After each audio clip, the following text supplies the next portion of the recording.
আগামীকাল নার্সিং ভর্তি পরীক্ষা সম্পন্ন হবে। সো আগামীকাল যেহেতু তোমাদের নার্সিং ভর্তি পরীক্ষা, আজকের দিনে তোমার যে করণীয় কোন কোন জিনিসগুলো তোমাকে মাথায় রাখতে হবে যদি নার্সিং ভর্তি পরীক্ষায় একটু আসন সুনিশ্চিত করতে চাও।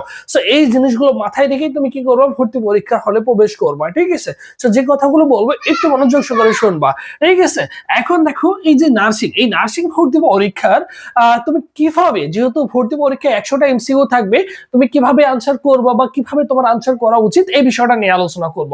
প্রথমত দেখো, তোমার হাতে আর মাত্র কয়েক ঘন্টা সময় রয়েছে, এরপরে তোমাদের কিন্তু নার্সিং ভর্তি পরীক্ষা হবে। সো আজকের যে দিনটা রয়েছে, রাতটা রয়েছে, সো সেই ক্ষেত্রে তুমি কি করবা, তোমার ফার্স্ট অফ অল কাজ হচ্ছে রিভিশন, সিলেবাস রিভিশন এবং প্লাস নোট। দেখো তুমি এ যাবৎকালে নার্সিং ভর্তি পরীক্ষার জন্য কিন্তু অনেকগুলো নোট করেছো বিভিন্ন সাবজেক্টের। সো সেইগুলোই তুমি হচ্ছে কি করবা, রিভিশন দিবা। এক্সট্রা করে কোনো কিছু পড়ার দরকার নেই। তোমার কাছে যে নোট, তোমার কাছে যে সিলেবাস, তোমার কাছে যে সাজেশন গুলো রয়েছে, সেগুলোই তুমি সুন্দর করে পড়বা। এর বাইরে তোমাকে পড়ার দরকার নেই।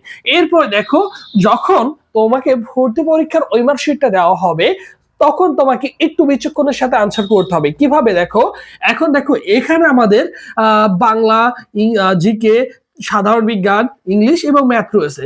তুমি কি করবা, যেহেতু ভর্তি পরীক্ষার জন্য তুমি অনলি 60 মিনিট সময় পাবা, কোনোভাবে কিন্তু 1 ঘন্টা 15 মিনিট পাবো না। 1 ঘন্টা 15 মিনিট ঠিকই পাবা। এই 15 মিনিট কিন্তু তোমার হচ্ছে ওই মার্কশিট পূরণের জন্য দেবে।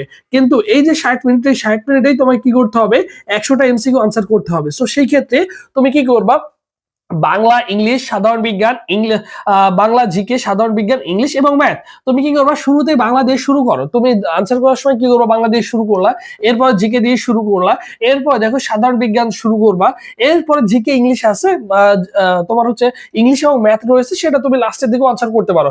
কারণ একটা জিনিস মনে রাখবা, এখানে তুমি কিন্তু 100টা এমসিকিউ তুমি কিন্তু কি করবা, অবশ্যই আনসার করবা। এখানে কিন্তু কোনো নেগেটিভ মার্ক নাই, তাই ভয়ের কোনো কিছু নেই। তুমি যে আনসার গুলো দিবা 100%, যেগুলো পারো, যেগুলো তোমার কাছে ইজি মনে হয়েছে, সেইগুলো তুমি কি করবা, তুমি ধরে নাও 30 মিনিটের মধ্যে তুমি কি করবা, এই 30 মিনিটের মধ্যে প্রায় 70+ কোশ্চেন তুমি কি করবা, অবশ্যই আনসার করে ফেলবা। কয় মিনিটের মধ্যে তুমি টাইম ধরে 30 মিনিটের মধ্যে 70+ আনসার করে ফেলবা। ঠিক আছে, বাকি যে 30টা এমসিকিউ থাকবে, বাকি 30টা এমসিকিউর জন্য তুমি 30 মিনিট নিয়ে নাও, কোনো সমস্যা নাই। বাট প্রথম চান্সে, প্রথম 30 মিনিটের মধ্যে মিনিমাম 70+ এমসিকিউ তুমি কি করবা, দাগিয়ে ফেলবা। এবং এই দাগানোর সময় যে জিনিসটা মিস করো তোমরা, অনেকে হচ্ছে সিরিয়াল ব্রেক করো।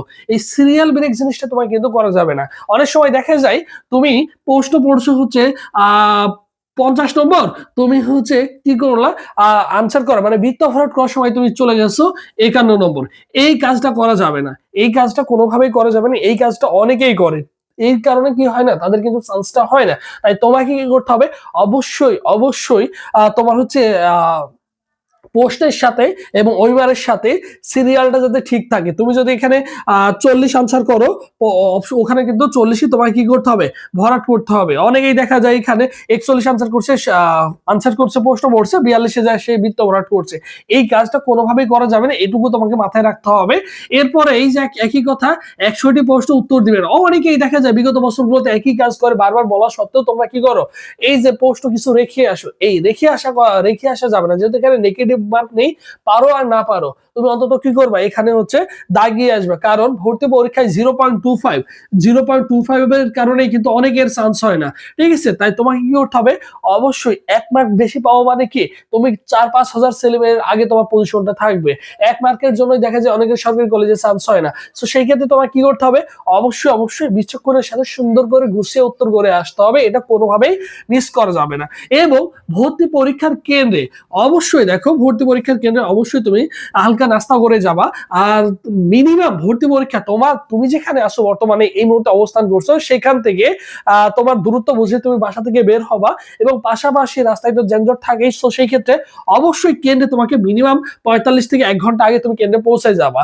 অনেকেই দেখা যায় কেন্দ্রে যাওয়ার পরে যে 45-1 ঘন্টা সময় রয়েছে, এই সময়টার মধ্যে সে অনেকেই দেখা যায় বিভিন্ন বই টই সঙ্গে নিয়ে যায়, পড়াশোনা করে। সো এটা তোমার করার দরকার নেই, এটা তোমাকে করার দরকার নেই। ঠিক ঠিক আছে।